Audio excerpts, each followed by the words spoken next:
Welcome to the Learning Can't Wait podcast, a Full Mind production. At Full Mind, our vision is to ensure every child has access to an exceptional education. Each episode, we will be joined by pathfinders within and around the education space who are bringing about transformational change on behalf of deserving students. I am your host, Haley Spierbauer. Welcome back, everybody, to the Learning Can't Wait podcast. I'm excited to introduce our very next guest, Curtis Valentine. We have a couple titles here we're going to go over, and it's important that we hear them all because we're going to be talking about facets of every aspect of Curtis's incredible career today on the podcast. We have him as the Director of Reinventing America's Schools Project at the Progressive Policy Institute, the founder of Real Men Teach, and he's a professor at the University of Maryland College Park. Welcome, Curtis. Thank you so much for having me and looking forward to the conversation. I am too. And, I'm not being cheeky when I say that you have a couple titles here, but all of them are important for the conversation. So how about we dive right in? Let's go. So Curtis, you are an educator, but I'd love to know how you came to be the personal and professional version of yourself. Wow. I think I can't say it happened all at once. And I'm reflective now. Another title, I'm a soon-to-be author. And so I'm writing a book now about the history of men in education, dating back to the 1700s. And writing is a process that allows you to do a lot of research and reflecting personally, but also on history, and finding out that a lot of what is happening in American history, my family and people who were connected to me were directly connected to these historical events. And so I think about where I am now. It is a collection of men and women who really poured into me, who over time have invested in me in a lot of ways, all of which are really from the public school system, who were educators or mentors, people who really saw more in me than I saw in myself.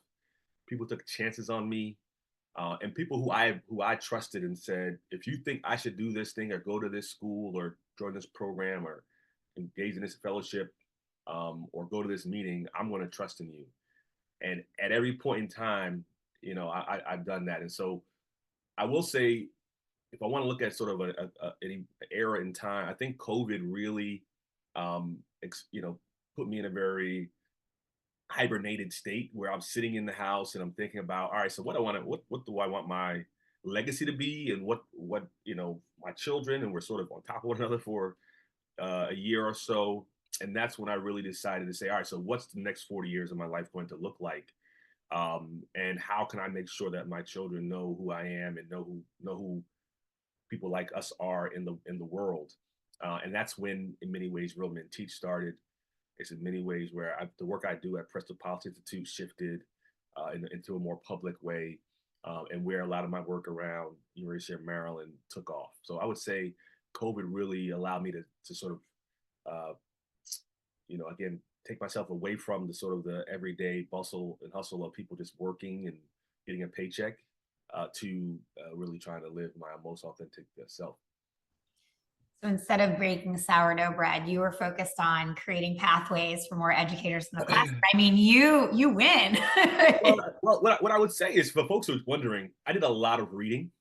Mm-hmm. And a lot of, so I'm a kind of a armchair historian, and so a lot of, I think, the future and the answers to education really lie in the past, and that I don't want to spoil the ending, but a lot of people talk about what education was like pre-Brown versus Board of Education, and a lot of what I'm researching and writing about is also just the impact of the decision on education before and after, but also the vision for education that people had before the decision, and how we are really nowhere near where the vision was for education, in even in lieu of the decision.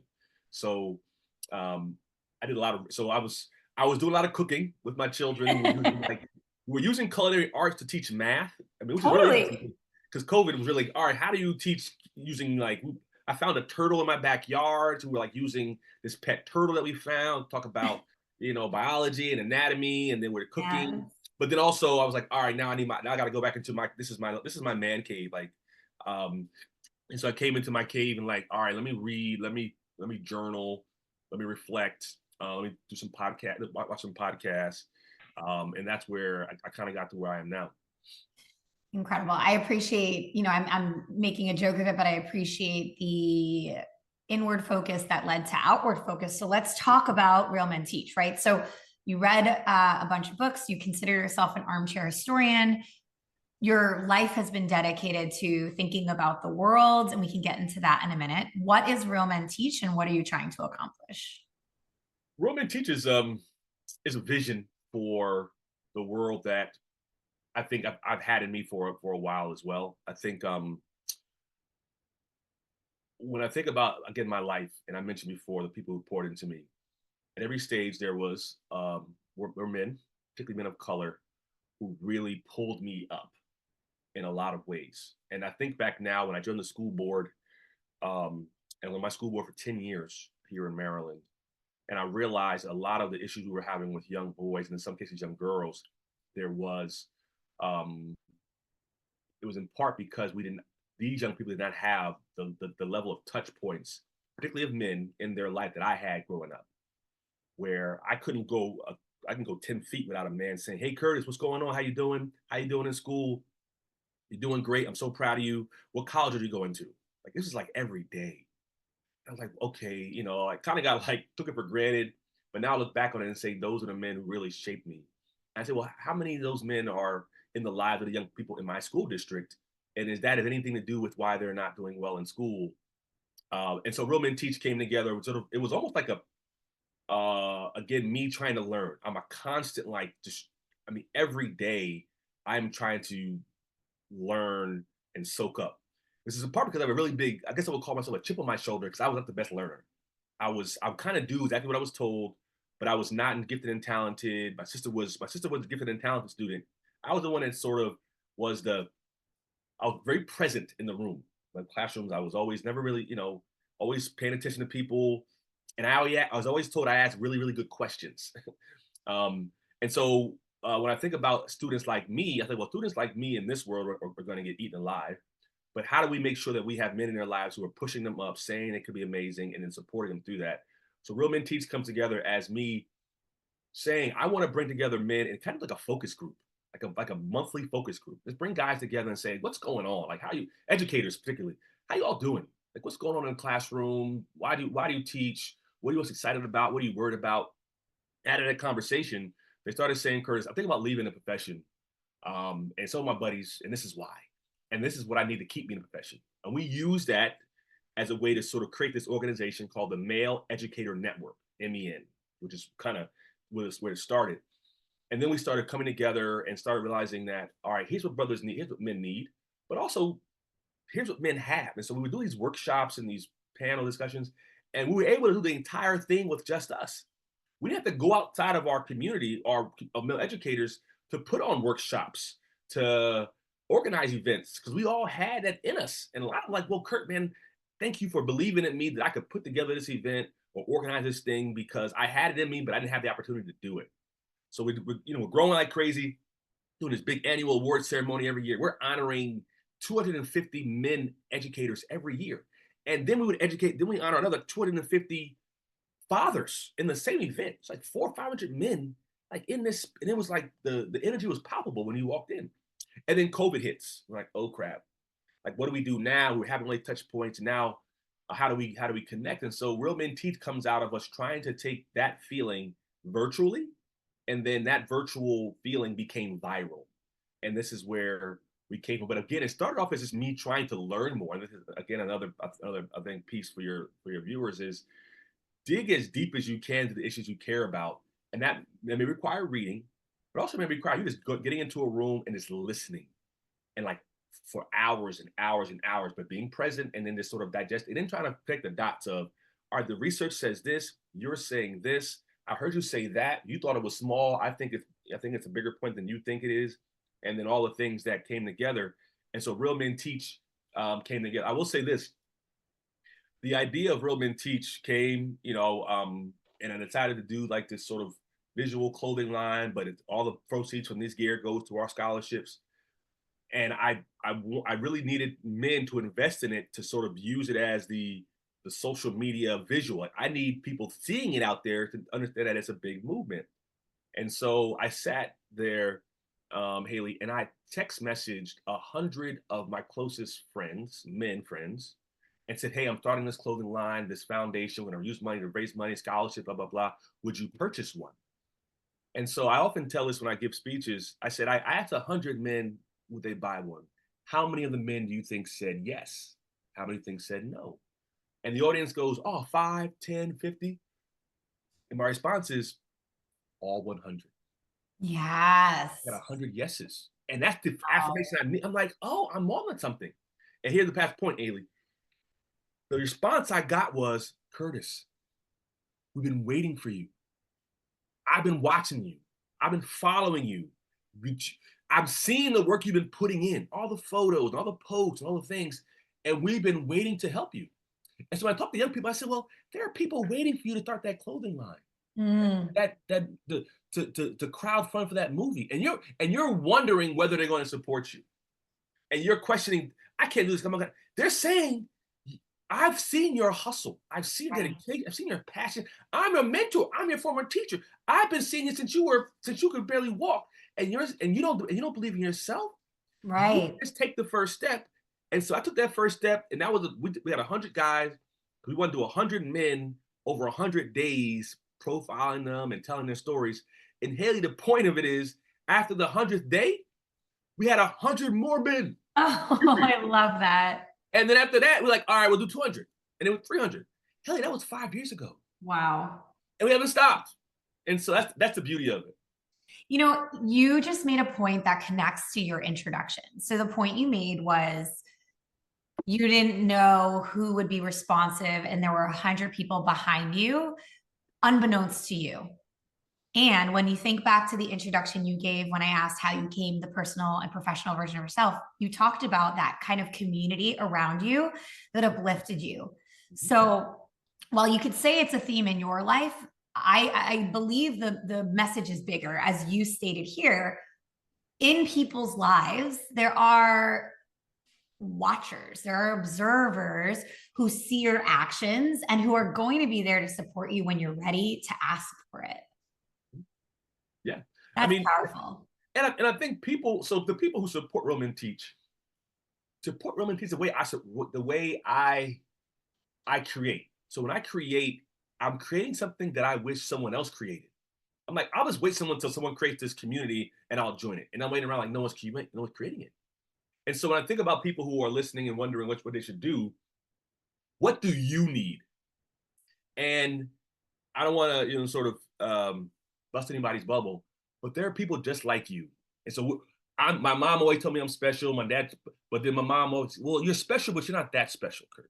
Right? It's like one of those things where those mama things that kind of, it's also very motivating. And so I think about the thing that you're going through. You're thinking, I wish someone would create this thing. There are people who are waiting for you to create that thing because they need it too. And so it's not like a lot of creators, I do a lot. I read a lot about founders, tech founders and historical founders and all the people throughout the history. Like, why did they create this thing? Why did Zuckerberg create Facebook? When you read the story, you watch the movies, it was something that he thought he needed for all the reasons that he had social anxiety and connected and wanted to become part of these clubs at Harvard and things like that. So how can I take this experience online because I need this experience for myself?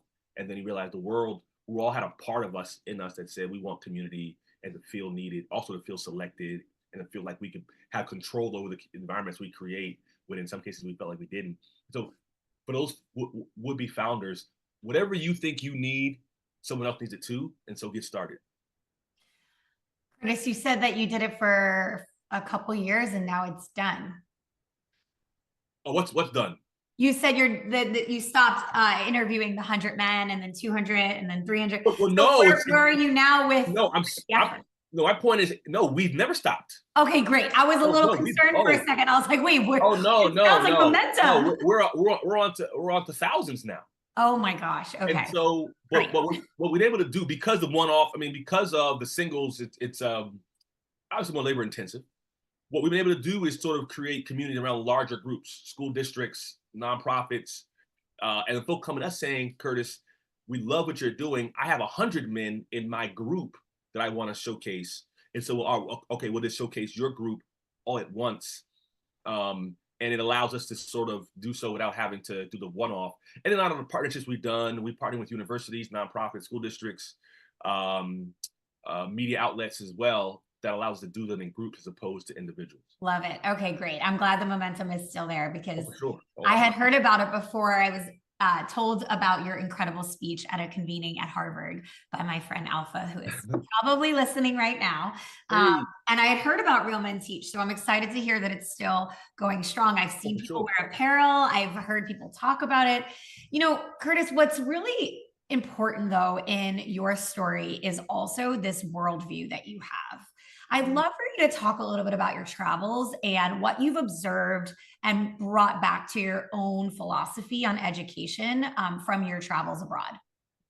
Interesting. I think I was not someone who thought that I would ever live abroad or travel. I mean, like when I was a kid, my mom took me on a family trip. My dad on a family trip to Bahamas, and I grew up in New Jersey. Most of my friends were first generation immigrants from the West Indies, but never thought about what was happening on the islands and how we were connected to it. I didn't think about the diaspora was and how we all started from one place and then ended up other places. But it wasn't until walking across campus at Morehouse as a junior, my senior year, I think, and was stopped by a brother named Les Etienne. I say his name because he literally just changed my life in an afternoon. He says, Curtis, you ever heard of the Peace Corps? I said, yeah, but I'm not doing that, man. I don't wear flip flops, and I don't wear what are those? I don't know, those little things on your pants with the little keychain thing, what they call it. I'm like, and I was being so stereotypical, sadly enough. And he said, at the time, I'm taking class on the Truth and Reconciliation Commission in South Africa. I had a course at Morehouse on it. Desmond Tutu after apartheid, for those who don't know. And I said, well, I would love to go to South Africa and learn and live there for a few years if I could. I mean, I'm learning about it, but I was told when I was at Morehouse by someone I respected that until you leave America, you won't see it for what it is. I was like, wow, really? Like you're here and you're kind of engulfed in it, but you have to leave it, see it from that side of the world, and then you'll be able to see it for what it is, and then you can come back and do. So a lot of famous leaders have done that. They'll travel, they'll come back and say, oh, I was treated this way over here, and I saw they've done it over there, and maybe what we're doing here is something's wrong with it, even though I got used to it. Sort of the frog and the boiling water conversation. And so eventually he says, Curtis, apply for this application for Peace Corps. I'm like, I can't do it. I don't have time. And he said something that was that really, resonated with me. He says, Curtis, if you come to my office, we'll do it together. I said, wow, like you really, like I mentioned to you, hey, like people like, you're going to spend half your day doing application with me in your office. With And level you, of and you, and support. you thought that Yeah. much of me? Like, and I'm like, okay, well, if you were willing to do that, I'm willing to do it too. So I got on the MARTA, went to the underground. The Peace Corps office was right there above the underground MARTA, and go sit in his office, and we do it, and then we apply. And so after we apply, he's like doing all the back channels to get me to South Africa. Because when you apply to the Peace Corps, you apply for a list of countries, but you're no guarantee to go to that country. You could end up somewhere else and say, now you're going to this country and like take it or leave it. So he got me to South Africa. And then, I decided to go sight unseen, as you imagine. Didn't know what language I was going to be speaking for 2.5 years. I'm like, this is insane. But hey, um, at that time, it's something I think young people should do if they can. Is just do something you wouldn't normally do in that period of time in your life. So when I get there, have this immersive experience. People aren't speaking English really well or at all. They're looking at me like, okay, who's this guy from America? I'm looking like, oh, I'm home. I'm in Africa. Wow. And it was sort of a disconnect between what I saw, what they saw, and how I felt in the beginning. And over time, again, I'm someone again who's I'll be quiet in the beginning when I first in a space. I'm like, okay, let me just look and see, observe, see what's happening, and then respond. And so the Peace Corps is a 2-year experience. So it's a long time. It's not like a little 3-week, month-long thing where you can jump in and out. And so over that period of time, working in education, started seeing what was happening, started seeing one that people around me were more like me than I thought. I mean, just like my buddies back home, that what was possible um, there could be possible here in the U.S., both positive and negative. Uh, what was possible, sort of, to bring people together, but also the reason why we got there in the first place, which was apartheid and people using divisions and all the things that unfortunately we're seeing today. Um, Ironically, I was there around the same time Elon Musk was there, but I obviously didn't run into him. Um, but I think that experience to me, both in South Africa, but also traveling. So I did a lot of travel to like Mozambique, Lesotho, Botswana, Zimbabwe when I was there, all by ground, backpacking, um, and just the sheer humanity of people and love and connection, and just this. I think at that point I became a world citizen. Like, wow, I'm from Jersey, I'm American. Well, wow, we're part of this world, this larger world. What we do here in America affects other people, and so that really shaped my view of what's possible, both positive and negative, in the world. But that I'm not just one person. I'm a part of a world community, and I think when I talk to my students at Maryland and others, like Chris Valentine, any advice you have for me? I said, well, join the Peace Corps or something like that. Like, get out of here, Mm. go somewhere else, see the world for what it is, come back, because until then you won't see it for what it can be. So what can it be? We're right now we're talking where this interview is happening at the very tail end of March 2025. There's been a lot of goings on with the federal government and some changes to policy and desire to dissolve different entities within the United States government. And lots of questions. How do you view these questions of the future of education, the future of our country, with the lens of the worldview that you've experienced, and also the dedication in your career to improving equitable education opportunities for kids? Well, I think there are groups that are asking different questions, and because again, being abroad and being in countries where there was such a connection and a pride in being, I'm South African, I'm Zimbabwean, I'm British, I'm French. When you say I'm American, I didn't feel I felt more American in Africa than I did in America, because now I am American to the world, but in America we're just like, I'm not American, I'm from Jersey. Like, I'm not American, I'm black. Like, it was sort of like this idea of once you leave, then you're called this thing, and then you realize, oh wow, I'm this thing now.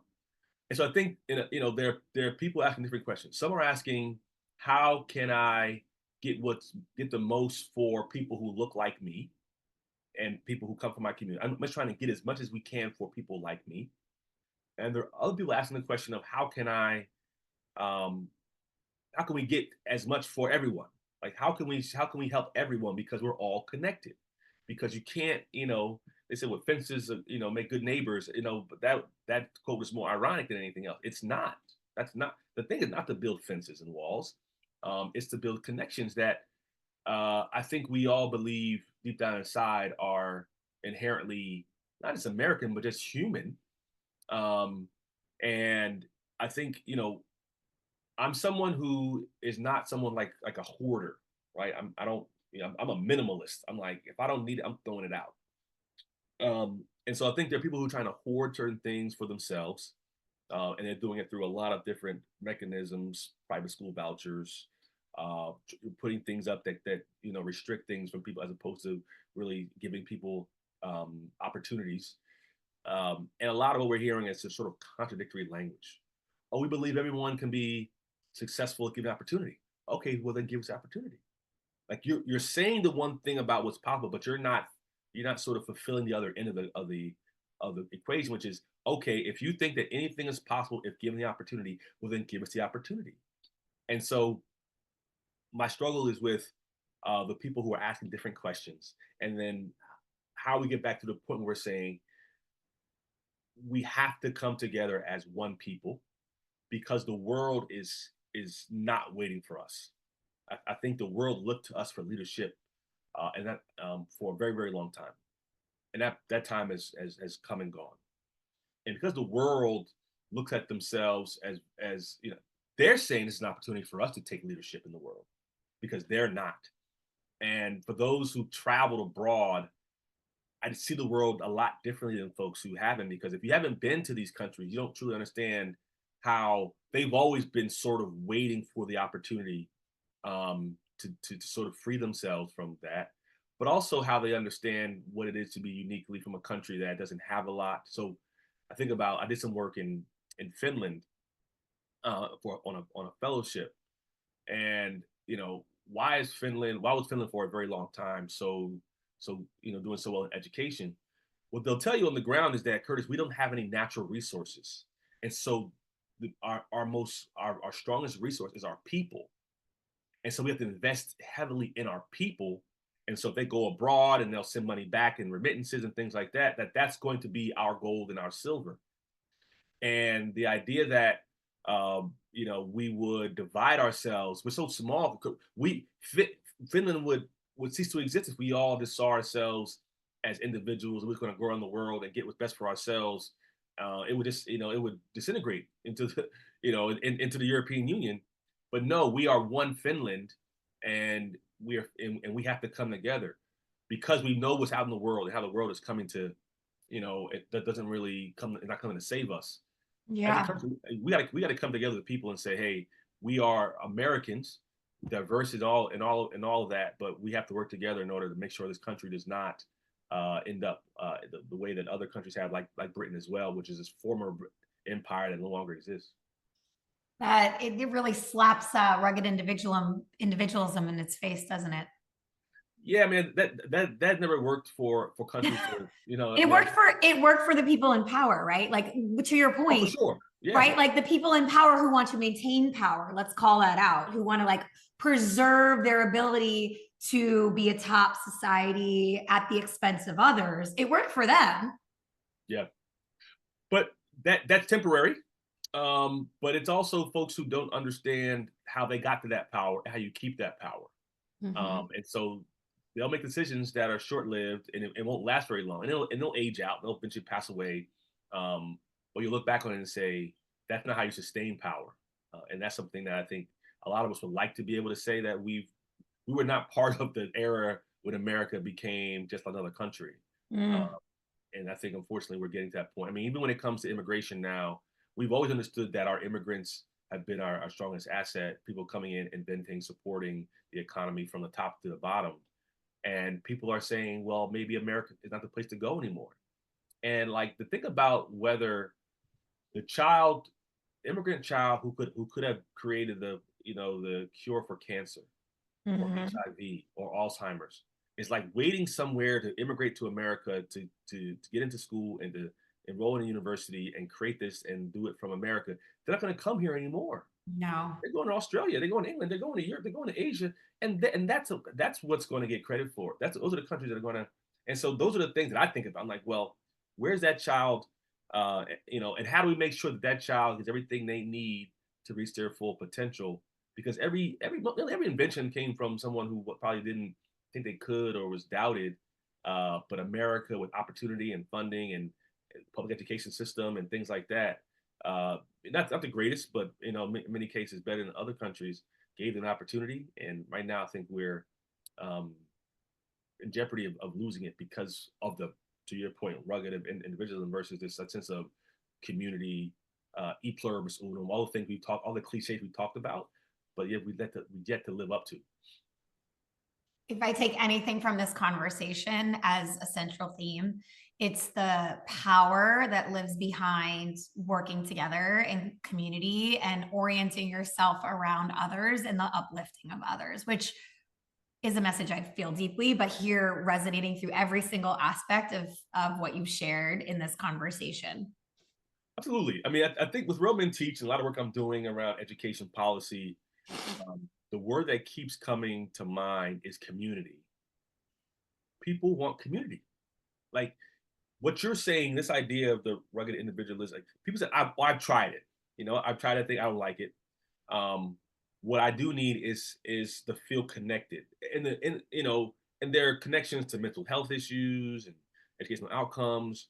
that are clearly connected to people connecting to people like themselves to talk about the issue, whether it be educators, doctors, lawyers, any profession, to be able to say, when I was able to connect with other people like me, fathers, mothers, athletes, whatever, though I got better. And COVID disconnecting me led to all the things we're seeing with young people. And so if we tried that, every man for themselves, people, um, you know, doing their pods during COVID, all the things that we did because we had to, and saying, okay, once schools open back up, we decided, wow, like just doing this homeschool one-on-one with my child thing, it may be best for my child, maybe not, but we also know that they need to be around people like them who can uplift them, but also connect to them and show them that they're not nothing wrong with them when they feel a certain way, that others feel the same way. But also, this is where you get help.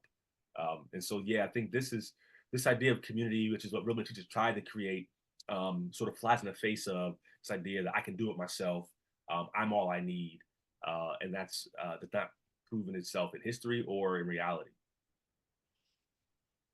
Curtis, if I could ask you my final question, I feel like I know where you're going to go with it, but I'm excited to hear how you answer it. I always ask guests, what advice would you give a teacher starting their career today? And I'm curious the same for you, how you would answer that. Be all the things. Be all of it. You're a teacher, but you also like to dance. Be that thing too. You're a teacher. You're an artist. Be that too. You're a teacher. You like to speak. You're a teacher. You like to TikTok. You're a teacher. You speak different languages. Be all the things. I think a lot of young people who don't go into teaching don't go into teaching because they think I can't be you're telling me to give up a part of myself in order to be a teacher, and I refuse to give up that part of myself. Now, you all, your generation, you all were fine with making that determination, and a lot of us did. Like we said, they told me I could teach, but I couldn't dress this way. They told me I could teach, but they told me to cover up my tattoos. They told me I could teach, but they told me I couldn't speak this way. They told me I could teach, but as long as I didn't incorporate this into my lesson, that was the most unique, the most authentic part of myself. And so I think for teachers and for young people, be all those things because your students are all those things. And they need to see that in you. And you being who you are gives them permission to be who they are. And that's the beauty of it all. I think, the quote that really resonates with me is that don't ask what the world needs. Do what makes you come alive. Because what the world needs is more people who come alive. And so when you're a teacher, I get the best reaction when I speak when I am as most passionate and most energetic at what I am. When I come alive, they're like, this guy is like, whoa, what? You know what I mean? Like, and so that's the thing. When you're a teacher, particularly in the elementary and middle, high school, students, the topic is secondary to the energy the teacher brings to it. And they'll say, hey, man, I had a teacher. I meet guys all the time. Who's your favorite teacher? Oh, Mr. Smith. Why? Because he was just so excited about. I'm like, what subject was it? Like, I don't remember what subject it was. I don't remember. It doesn't matter Right. because he was so excited about the Civil War, about the Harlem Renaissance, about astronomy, about physics, that he made that topic so much. I want to learn about it because it could come alive. What young people do when they come into teaching is sort of they sort of subdue that side of the part of them that makes them come alive. And I'm saying, no, I saw you outside of school. I know you do poetry. I know you play the guitar. I know you do ballet. I know you do whatever. How do you incorporate it in your lesson? How can you bring your guitar in and well, what do you mean? Because when your students see you playing the guitar and how you just go to another world, it will bring them into your space in a way that you could never do it by giving them an assignment or reading some passage or even playing music. That's what I want people to do. But also our job, Haley, is to give them room and space to come alive. It's the adults and these seasoned educators who are telling them, you can't dress that way. I'm sorry, you can't wear those sneakers here. We don't do that here. Oh, you can't. Oh, you want to play the guitar? We can't. It's too loud. And I think that's our responsibility. Give those young educators space to come alive because their students need them to come alive. Amazing. For folks that are, this clip is not necessarily going to be all visual, but I'm like smiling and nodding. I have chills. Yes, I love that. Curtis, thank you so much for coming on the podcast today. It's been an absolute honor to interview you, and I feel very moved by this conversation. No, thank you for inviting me. I don't, I don't take this lightly that people want to hear what I have to say. I'm a kid who grew up with a stutter and was not very confident. And so every time people say, Curtis, I want to talk to you, I said, are you sure it's me? No, I am sure it's you. And so whenever I will, whenever you want to speak again, please let me know, because I'll be quick to respond and say absolutely. Curtis, that is so kind of you to say, and I already have 15 other ideas about how to make that happen. Thank you, everybody who tuned in today, and once again, Curtis, thank you for sharing so much of yourself today on the podcast. It was really a pleasure. Thanks for having me. Thanks for listening to the Learning Can't Wait podcast. If you like what you heard, please rate, review, and share this episode. Be the first to know when we have a new episode by subscribing wherever you listen to podcasts. If you'd like to be a guest on the show or have a suggestion for an episode, email us at podcast@fullmindlearning.com.